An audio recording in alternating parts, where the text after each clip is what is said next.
Hey, what's going on, everybody? It's Video 44 coming into another video. All right, so what I'm hearing right now is that DeMar DeRozan has multiple suitors, and one of the suitors that is going around right now is really interesting to me.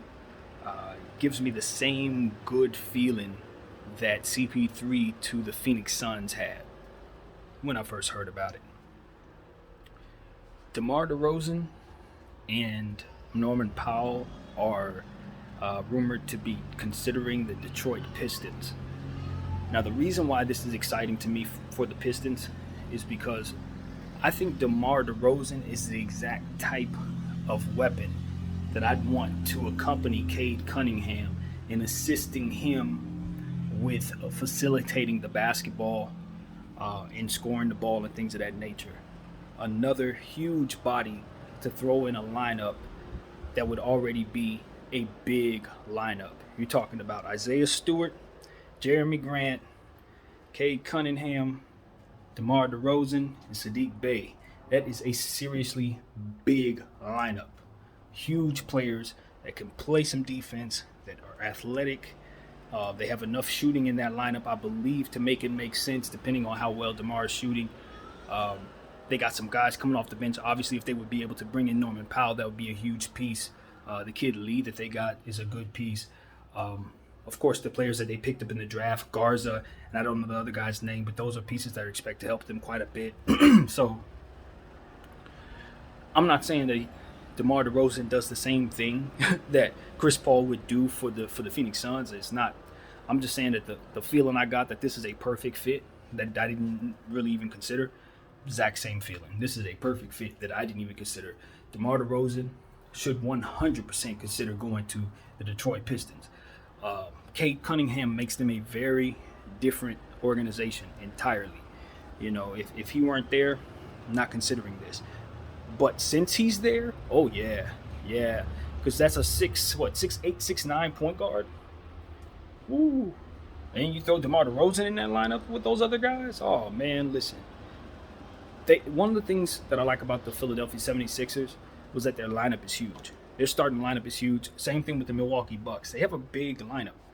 And that always works for you. When you have a bunch of players that are probably 6'5" and above throughout the entire lineup, what you create is a difficulty to guard you for a lot of teams who have shorter guards, especially some of these guards that don't defend. We know there are a lot of them out there. You have a mismatch against a lot of teams when you have a lineup like that. And that is exactly what Detroit would have if they make this acquisition.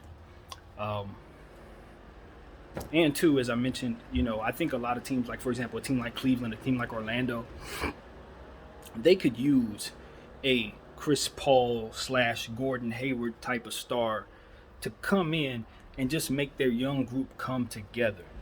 You know what I mean? Like, that's what I think teams like Cleveland and Detroit would need at this point with all the young talent they have. Same thing with the Houston Rockets. If they could just get a guy like DeMar DeRozan to come in and just do the things that make life easy on the team. When they start getting in trouble, string together 8 straight points, get to the line, do the little things that put you in a position to have an edge against teams.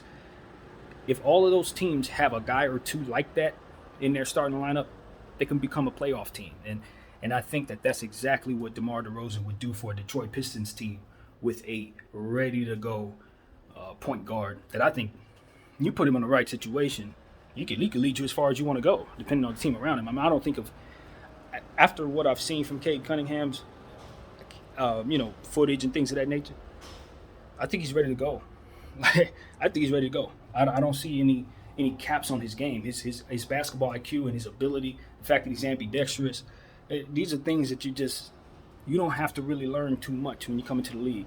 You got to learn how to be a professional, how to get used to the schedule, the workout stuff, getting in shape and all of that. That's the type of adjustment that I think a guy like Cade is going to have to make. But as far as him being able to go out there and play against grown men, I think he's going to go out there and be dominant right away. I really expect that. So if I believe that, then all he really needs is the right pieces. And DeMar DeRozan is the exact type of piece that he could use for sure. So, yeah, man, I hope they do this. I hope he does this. I know he's talking about he wants to come to the Lakers. You don't have the role here. He wants to go to Miami. I have questions about whether or not what they'll have the role there with all of the talent that they're trying to infuse into their situation right now.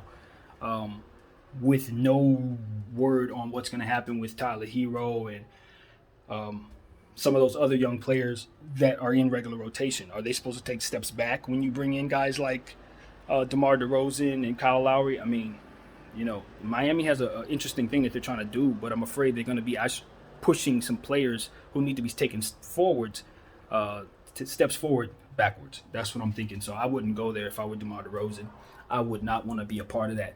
That situation there reminds me of the Boston Celtics situation when they tried to bring Kyrie Irving in to their situation and moving Jaylen Brown and Jason Tatum into roles that are a little lesser.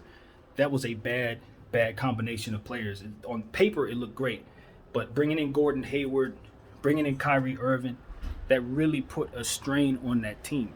And obviously Gordon Hayward going down with the injury gave them a chance to step forward, play some real minutes, and then they had to take a step back when he came back. That's what I'm trying to refer to.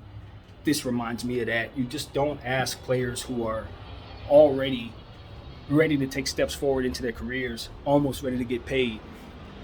You can't tell them to take bench roles so that a guy like DeMar DeRozan can come in and get all their minutes, especially when he's a non-shooter. That's a bad combination of players in theory. And then you got Kyle Lowry who's going to come in demanding like 30 minutes a game. What happens there to those young players who need the ball in their hands? You know what I mean? Do they get Kyle Kuzma'd? That's the kind of thing you start wondering for guys like Duncan Robinson and Tyler Hero. So, yeah, man, no, I would go to Detroit. I would consider that Detroit situation very long and hard. That seems like a good situation for DeMar DeRozan to continue to be the level player that he's been, have an opportunity to play on an exciting team. And, it's the Eastern Conference. A lot of good things can happen. Obviously, they're not going to be beating the Nets or anything, but neither will the Heat. So it is what it is. That's how I look at it. I think he should go there. Anyway, that's pretty much all I got to say. We'll see what happens. Obviously, Norman Powell is an important piece in this conversation. He'll have a lot of suitors because of what he can do.